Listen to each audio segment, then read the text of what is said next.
to the first look seminar and Gino Bacola. Two weekends left here at the Great Race Place. And then it is Breeders' Cup time, my friend. A lot of exciting things happening here. Yeah, 2 Fridays from today, it'll be Breeders' Cup Friday, and it'll be Halloween, so we'll have some fun down in Del Mar then. But there's plenty before the Breeders' Cup Friday and Saturday. We've got a lot of action coming up just on Saturday. We're going to dive into the late pick 5 for Santa Anita, but don't forget about those great new wagers that combine the action from Gulfstream Park in Santa Anita, the Coast to Coast pick 5, and that Sunset 6. You can get those sequences on the website, but every sequence for the Sunset 6 is the last 3 at Gulfstream and the last 3 at Santa Anita. We always love those contests, Chappie, that are free for everybody to enter too, those pick'em contests, which are great. I know there's a big qualifier at ExpressBet tomorrow too. Georgie, there's so much going on. I saw you dressed up looking in Oktoberfest gear last week too, man. I love seeing that. I'll be with my lederhosen again Saturday and Sunday, playing all kinds of games. We got a new game, keg rolling. It is so much fun. It's a great time, and people drinking, eating, having a great time. Me, like you said, the Sunset 6, that new bet, I love it. I've done so well as well. One time, I almost got 2 out of 6, just one time. It's really good. Wait, now, George, keg rolling sounds kind of dangerous to me. I'm sure they had high school a couple times. Yeah, we got keg rolling, some other ones, and musical chairs. Musical chairs is infinitely more dangerous than keg rolling. Like, infinitely more dangerous. I can't believe we didn't have like 4 or 5 injuries with the musical chairs. Keg rolling was easy, was no problem. Musical chairs, they get vicious. I love it. Seminar Skip joining us, and Skipper, we got a couple days tomorrow, 10 days Saturday, or excuse me, 10 races on Saturday, 9 on Sunday. Then, of course, the following weekend is closing weekend at Santa Anita, so a lot going on here, my friend.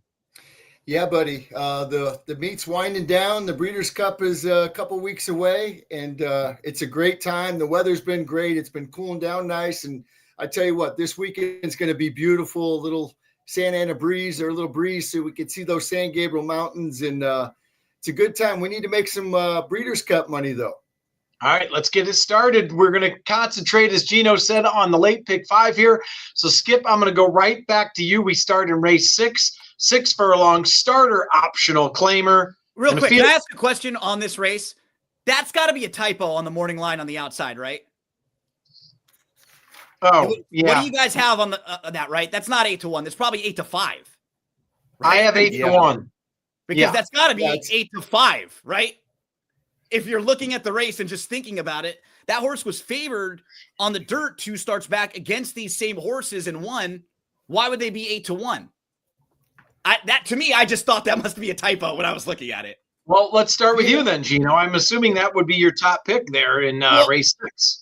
Well, just looking at the horse who won at this level at Los Al in the last 2 races on the dirt, because that was just the first thing I noticed. And sometimes that happens, right? Instead of an 8-1, you put an 8-5 or something like that. Because I wouldn't be shocked if it was supposed to be AP again, 8-5, and Saul Elliott 9-5, and those were the 2, like that, the 2 horses that were supposed to be head and shoulders above the rest. I do think you want to use AP again because you just tossed the turf race, right? And then all of a sudden this horse looks really nice. The concern I would have is that there is some other speed in here. So I wouldn't want to single any of the lone speed horses, a horse like AP again. I do definitely want to use the 5 Stay for the Boom. I think this horse fits pretty well in this group. Just look at the form overall. The debut at Ellis Park came from off the pace a little bit, and then they got ambitious off of that, and they took a shot against Hey Nene, who's going to be a top contender in the Breeders' Cup. That was in a graded stakes race. That was on the turf going long. Back to a dirt sprint. It was a pretty good effort. Good start. This horse was outside, got caught a little bit wide, dropped back, then came on again, but was really wide the whole way around. It was about 5 wide at one point, then like 3 deep. So I'll use one horse that'll be on the lead, one coming from off the pace. I just thought from a talking point that that line was either going to be off or that horse is not going to be 8-1. Yeah. I'm with you. I'm 5-7 in here. Good friend of mine owns the 5, so I'm a little biased here. Ryan Ritt, Chicago boy. so he will not be here. I will go represent him in the paddock before the race. So, Skipper, what are your thoughts here? And then who's your guest there, Skip?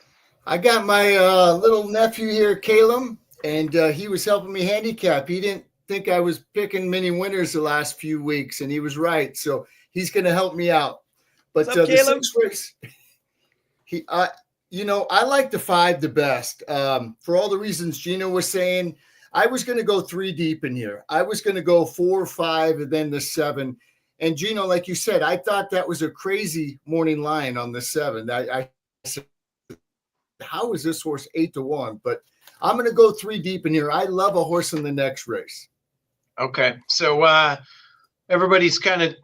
I was either 5-7 or 1-4-5-7. I'm not sure how to start that. And George, we all kind of think 8-1. We'll never see that on the horse drawn outside. What do the sheets say?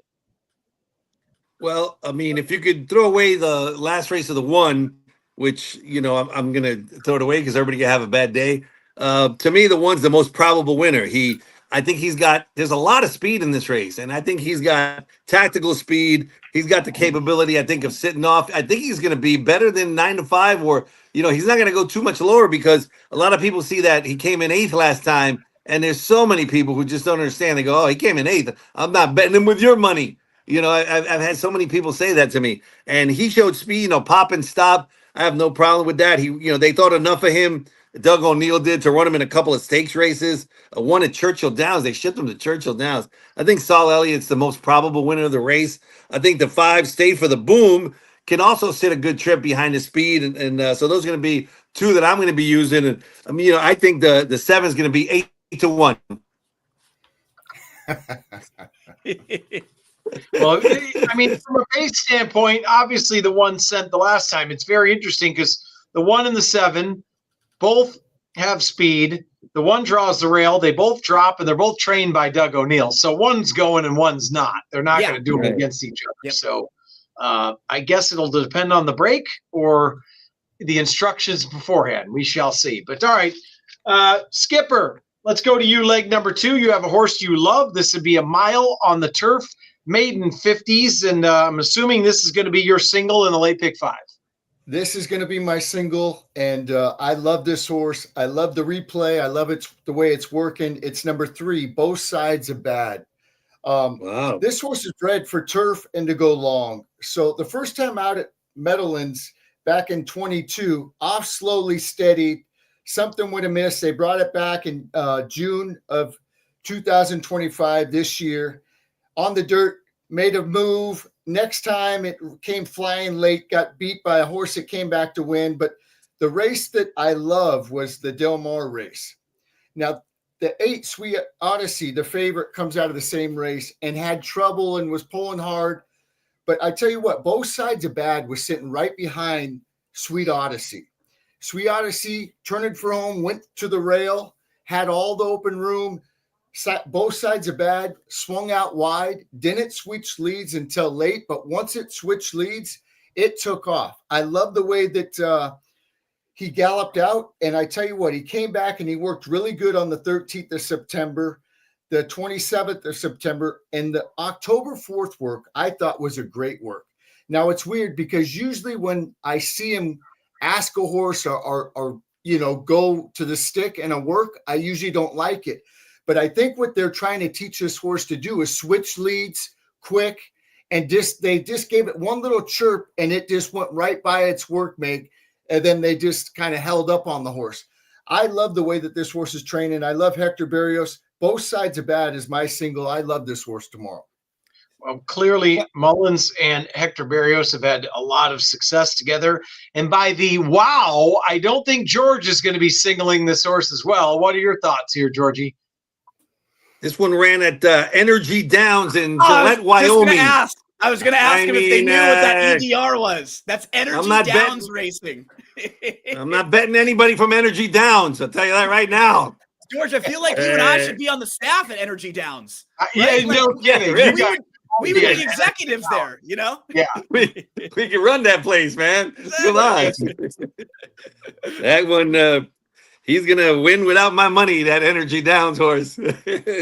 I love Lorenzo Bernini. Lorenzo Bernini is who I like the best in this race.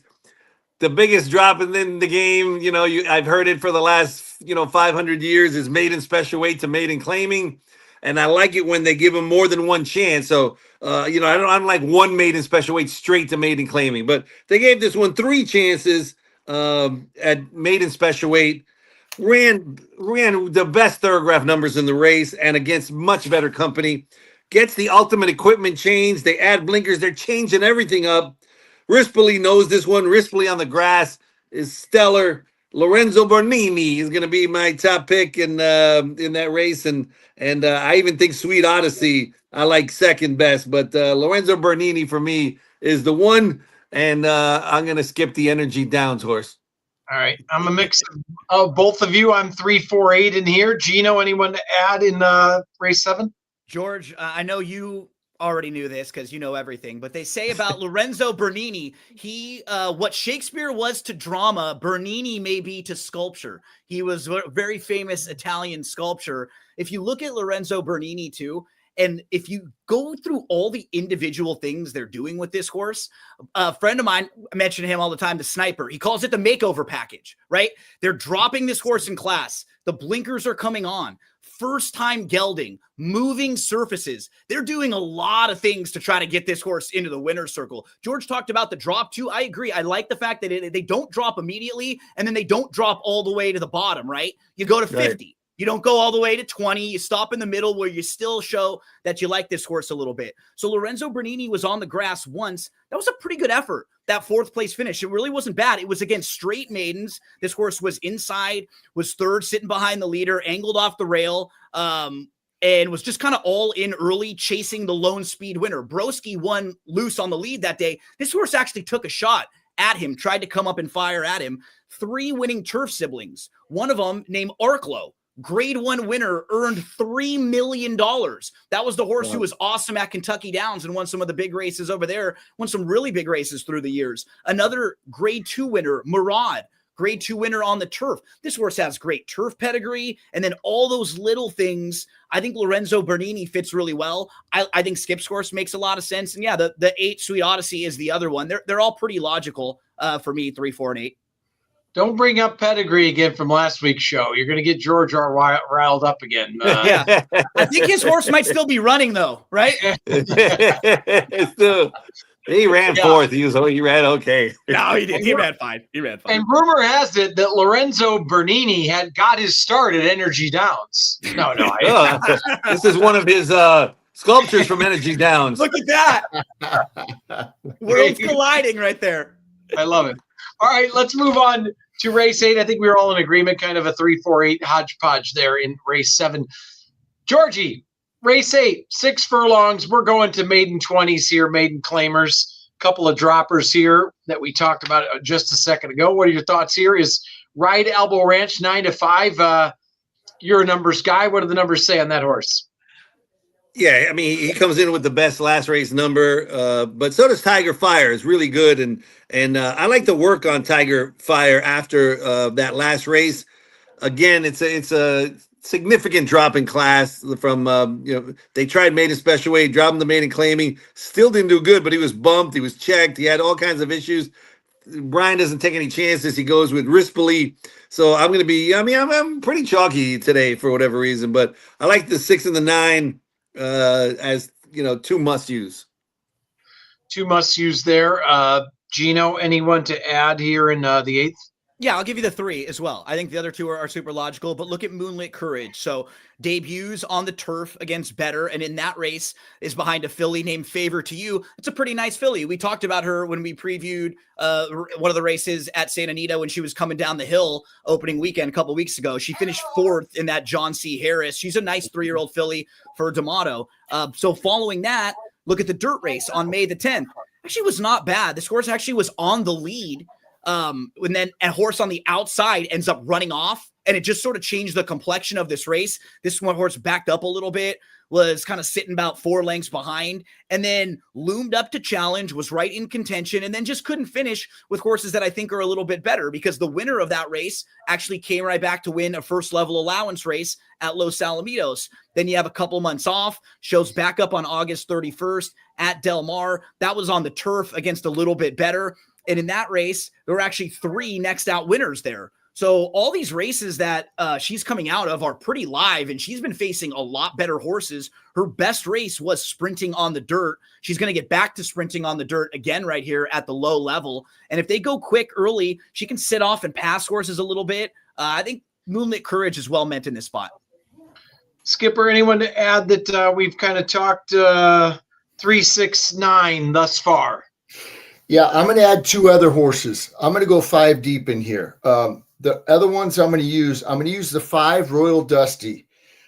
This horse drops down that all-important drop. This is a big drop for Mike Pipey. I love when they go turf to dirt, route to sprint. This horse does it. And the other one is going to be the 7. Same deal. Drops from maiden 50 to maiden 20 for Michael McCarthy, who's having a great meet. Turf to dirt, route to sprint. I'm going to go 3, 5, 6, 7, and 9 in here. I am the exact 5 as you, Skip, so I have nothing to add on that. I thought this was a tricky race. I'm going to use as many as I can.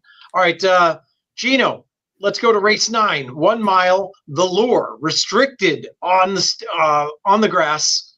What are your thoughts here? A very interesting race, field of 7.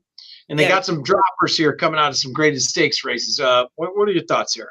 Because this entire field is one for the year so far, right? It's that kind of a race. It's a restricted race to horses who haven't been winning graded stakes races or stakes races as of late. But a lot of these horses just have had either physical issues or they've had some really, really big gaps between their wins.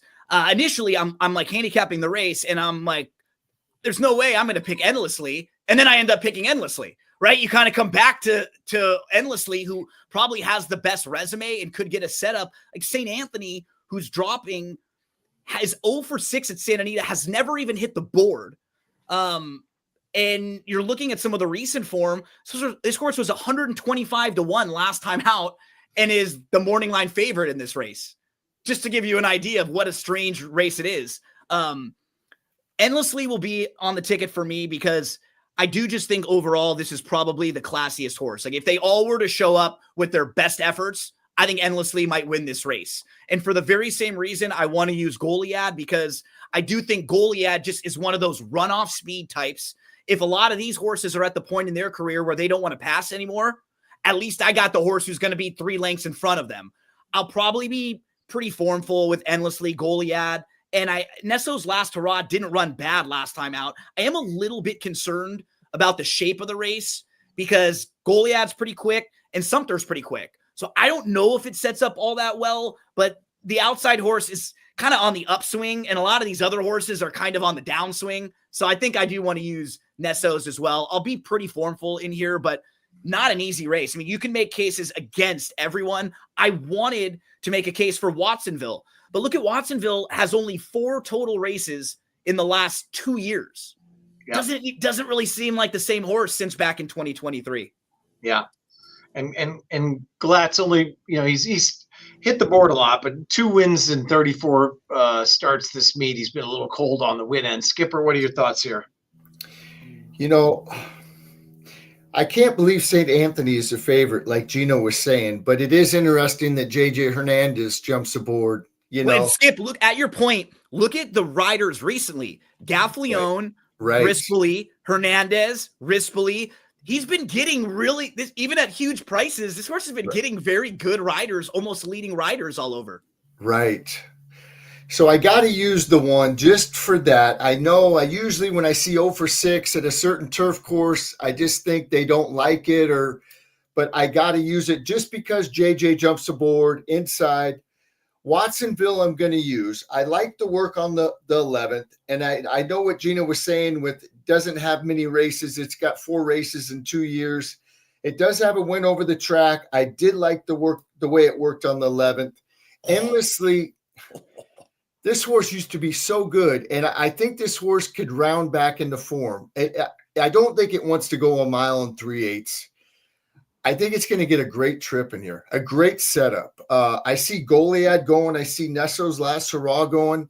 I got to use Endlessly. It's been working. It's been getting outworked in the mornings, but those are dirt works. This horse is not a dirt horse, even though it ran in the Kentucky Derby. This horse wants grass. It gets it today. And, a mile's his best distance. 3 of his 5 wins have been in a mile. So I'm going to use the 4. I'm going to use Sumter too.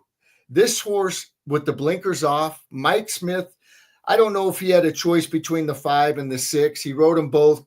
Karushi Kimura rode the 5 way back when, and he rode the 6. I think Mike Smith probably chose a 6. I love the way that this horse is working. That October 8th work was really, really good.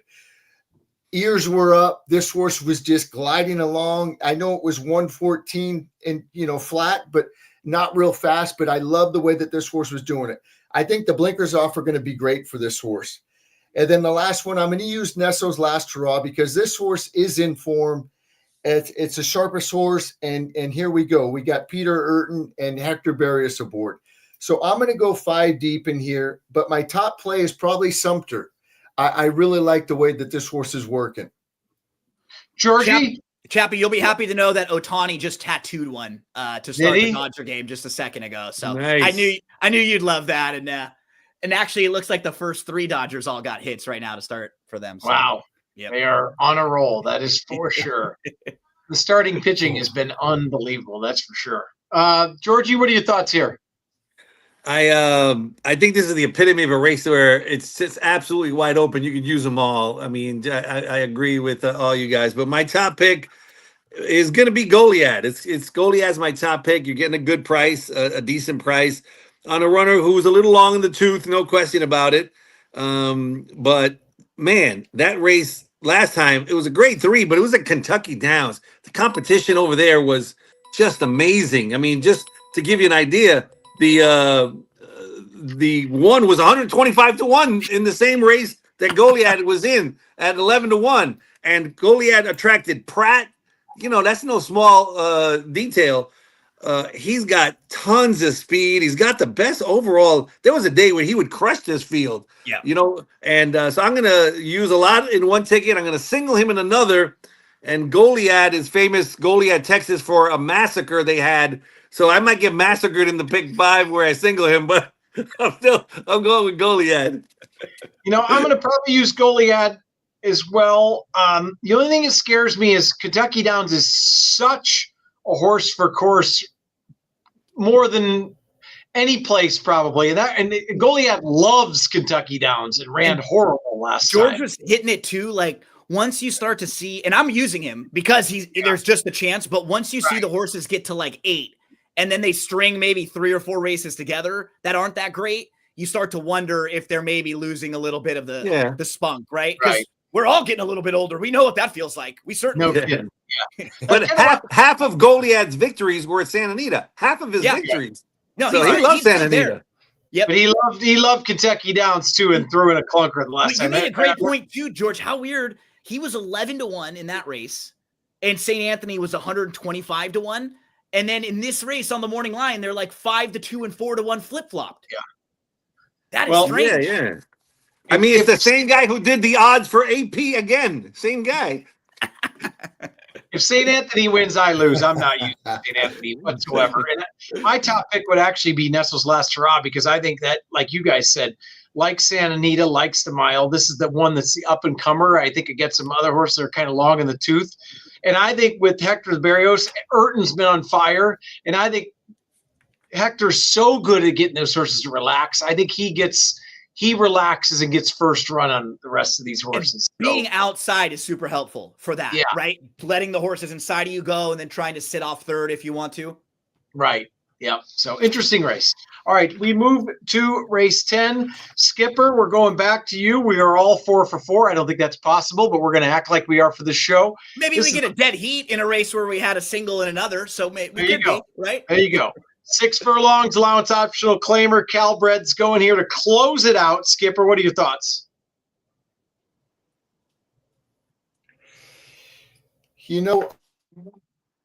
This race is weird. You got a couple first-time winners. You got the outside two horses, 33, 8 starts, 10 wins. I'm using those two for sure. Those are win machines, and you know, that goes without saying. Once they win like that, you got to use horses like that. I'm also going to use the 6, Stay in the Line.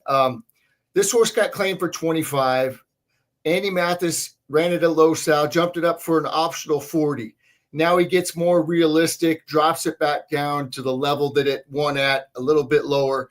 This is the right place for this horse. The 6, Stay in the Line, is going to be on my ticket. Like saying I needed 2 starts or 2 wins out of 4 starts. The other one I'm going to use is the 5, Tricky Trickster. This horse, in case there is speed up front where they start banging heads, Tricky Trickster is going to come running. That last race was good. Came flying late with Anton Georgi. It had a little trouble, and I like the way that it finished. It got second beaten a half length, won the start before that. So Bob Hess claimed it. Rispoli's on it, 12-1. I got to use it. The one I don't know if I'm going to use or not is Crystal Clean. I want to use it because of Barrios, but I don't know. That's the only other horse that I might use. But 5, 6, 10, and 11 are on the ticket for sure. 5, 6, 10, and 11. Georgie, what are your thoughts here? So I'm going with the 2 outside runners in my pick 5s. It's impossible to ignore Lady Gregory's last race. Lady Gregory, that was a monster number that she ran, and she runs a good one like that every now and then. Not very consistent, but every now and then just throws a race that you go, forget about it. And then Steve Knapp, he's on fire. He won again. I mean, he's winning a lot of races. And first off the claim, he's winning like 20%. I always liked Steve Knapp and Fresu. They're both doing great. I don't like the fact that Barrios sticks with the 2. Obviously, the 2 is one of the ones that has to be used for sure. But the 11, I love Isidro Tamayo. I think he's always been one of my favorites to bet on up north. And this runner consistently comes with it. Like, she comes her last 5 races, she's been first twice, a second, a couple of third, winning a couple of $50,000 stakes races. She's the goods, and she's 8-1. And I think Brooks's gal, you got to use that in your exotic. I think George needs to head over to Energy Downs and get a little plug in. No. You lost all your energy downs there, Georgie. You didn't hear anything I said? You froze for a second there about halfway through, but we got most of it. You like the 11 for sure. Right. We know that part. Yeah. 10 and 11. 10 and 11. The outside 2 for Georgie. What are your thoughts here, Gino? So the thing that was interesting when I was looking at Lady Gregory, because I know at first glance you look at her, she's a 12-time winner, super classy, looks really good, especially when you just sort of glance at dirt, synthetic, turf. She's won on all of them, right? She's actually lost her last 7 consecutive dirt races. If you go back and look through. So every time she's been on the dirt recently, she's lost. And a lot of them are at really, really short prices. So if you're thinking about her as like a single or a standout or something, I'm not saying she can't win, but go through her dirt races recently. There's a lot of times where she's short prices and she's not running the same type of speed figures like George was talking about. The big races, those generally come on grass when she fires those big numbers. So I don't know if she's quite as good or as dominant on the dirt, so that made me think this field might be a little bit more competitive and wide open. I do like to Stay in Line a little bit, the 6. You just go through this horse's form and it all makes sense. Look at her, and kind of the opposite of what I was just talking about with Lady Gregory. Look at her dirt form. She's awesome on the dirt. She's won 4 of her 8. She's finished second the other 2. And then the 2 times she didn't, like legitimate excuses. One of them was before a 14.5-month layoff. So something goes wrong there, right? Back in February 2024 when she finishes 6th. But you've already seen her win at this level before off the long layoff in April. She won at this level off of a 14-month layoff going 6.5 furlongs when she was 16-1. And then Kind of strange following that, she went turf in her next 2 starts, right? And so all of a sudden her form's a little bit muddied up. She gets back to the dirt. She beats 25 claimers, and then she's facing better last time out. She's facing First Level Allowance Company over at Los Alamitos. Lovin' on the Run is a pretty sharp horse right now. She gets to drop back in class here. I think she fits really, really well with this group. So I like the 6 quite a bit. We mentioned all the other logical horses, but I might play one ticket where I maybe single the 6 on the back end. Crystal Clean, Thirsty Tracker, Lady Gregory. They would be the other ones for me if I'm playing more. And I tell you what, it depends how the track's playing too, but there's a chance there is not that much speed in this race. No. There's a chance that Stay in Line sneaks away on the front end if you really take a good look at this race. I think she's the quickest. It's sometimes it comes down to intent, right? Like if the 2 Crystal Clean's kind of down there, or maybe Thirsty Tracker and Coral Gable Skyland, like you've seen them show a little bit of speed before. But if I had to bet on one horse getting to the front, I'm hoping it's the 6, Stay in Line. It would be the one. That's the one I think. Yeah. Skipper, were you going to say something about that? Yeah. And, I agree. I mean, that's my top play in the race. But another thing I love, this horse is tactical. I mean, it's got speed, but it could sit and win too. It could pass horses. She beat Lady Gregory like too Gino said, on the when square. it came off the layoff. Right. That's what I was going to mention. That race you were talking about back in April, who'd she beat? She beat Lady Gregory. So Stay in Line's my top pick, and I'm going to use the other 3.